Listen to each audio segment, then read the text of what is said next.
Well, if you've taken your pet to the vet lately, you know well that caring for your dog or cat can be just as expensive as human medical care. With the economy the way it is, the vet is one place.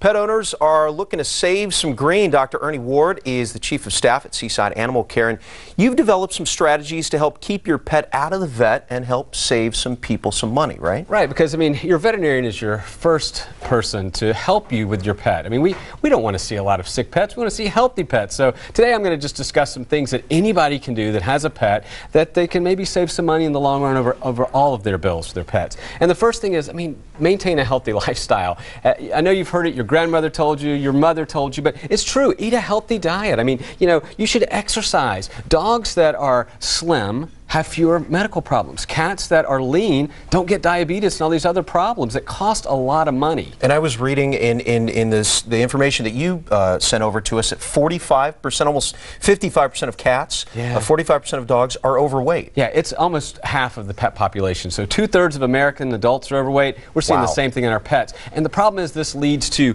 expensive, crippling arthritis, expensive type 2 diabetes, respiratory diseases, many forms of cancer. So I want to prevent those things. I don't want to see these sick pets coming in. So let's maintain a healthy lifestyle. And you know, one of the big culprits for me are the treats. A lot of people are out there feeding some kind of junk food treats. But if you're going to eat a healthy, you know, salad or something like that, reach for a carrot, okay? It's one of my favorite treats for a dog. It's crunchy, it's great, very healthy, all the, you know, and dogs love them. Dogs love them. I mean, it's a great thing. And water. You should be drinking about an ounce of water per pound per day. Right. A dog and a cat about an ounce of water per pound per day. 8 ounces for an average cat, you know, and then for your dog based on what it is. So keep the water bowl full. Absolutely. Exercise. Get out there. We want you to do a good, you know, if you have a dog, 20 to 30 minutes of good brisk walking. Not just walking around and checking out the scenery, but you should be breaking a sweat, okay? So 1 walk a day, 2 walks Depending if you on can. the dog, the size 2 is best, you know, but I'm just anything I can get. I just need more. We've got to get people off the couch. We got the pets, get the pets out of your lap. Right. Okay, so we got to get out there and move. Gotcha. Second thing is, I mean, there's a lot of micronutrient gaps in our diet, regardless of what you're feeding. So I'm a big believer in supplements. I want to stay healthy. You know, I personally take about 35 supplements a day, so I'm that guy. Okay? Me too. Yeah, but I believe in this stuff, and some simple supplements you should ask your vet about. Number one would be 3 fatty acid supplements, okay? We're looking for DHA and EPA. Just like for people, for pets, it's great. It's going to boost the immune system, help with heart health, brain, you know, function. I mean, you name it, there's almost nothing this can help. And these are essential. You don't get them from, you can't produce them. You have to get them from your food. A good multivitamin such as this. I mean, but talk to your veterinarian.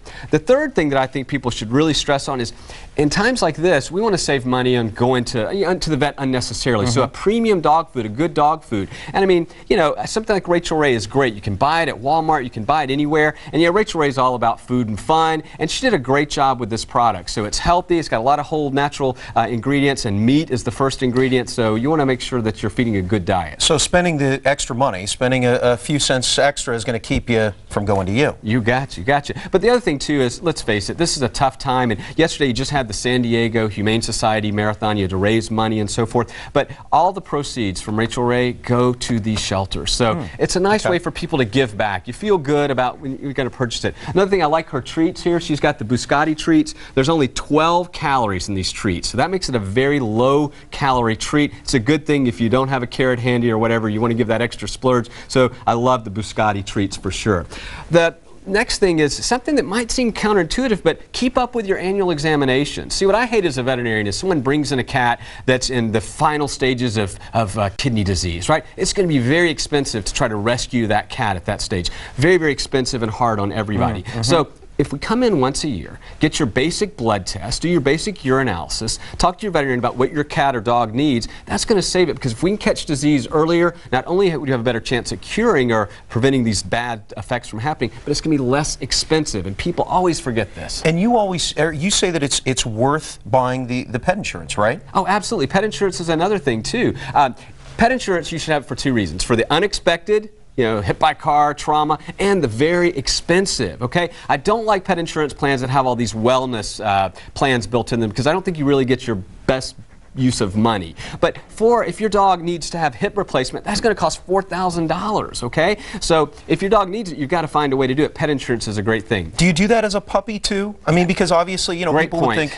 when they're, maybe 1 to 3, 4 years old, I'll get it when they're 5, and then... Greg, that's the essential ingredient that people miss. Once there's a pre-existing condition, just like in people insurance, it's not going to be covered. So it's essential that you do it in that first year or two before there's a problem. The next thing is, and this is controversial, but I don't see what the country is, use 3-year vaccines, okay? The USDA approved these things in 2005 and 2006. For dogs and cats. For dogs and cats. So ask your veterinarian about the 3-year vaccine, because again, forget the money for just a second. We're also talking about adverse events, reactions that are associated with vaccines. As a veterinarian, as most of my colleagues would speak, we don't want to cause problems inadvertently. So let's make sure that we ask about these 3-year vaccines. One other little tip too, people especially with smaller dogs, we spend a lot of money at the groomers, okay? And I like for my dog to look good too. But that's one expense that people can cut back on if they learn some simple techniques. Learn how to trim your dog's nails. Learn how to give it a bath, clean its ears and clean its eyes. Learn how to do a basic cut.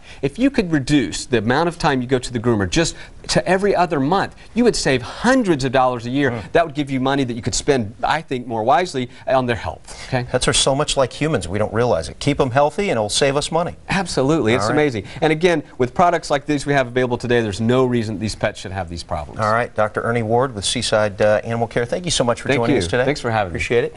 And for more information, just go to san diego6.com.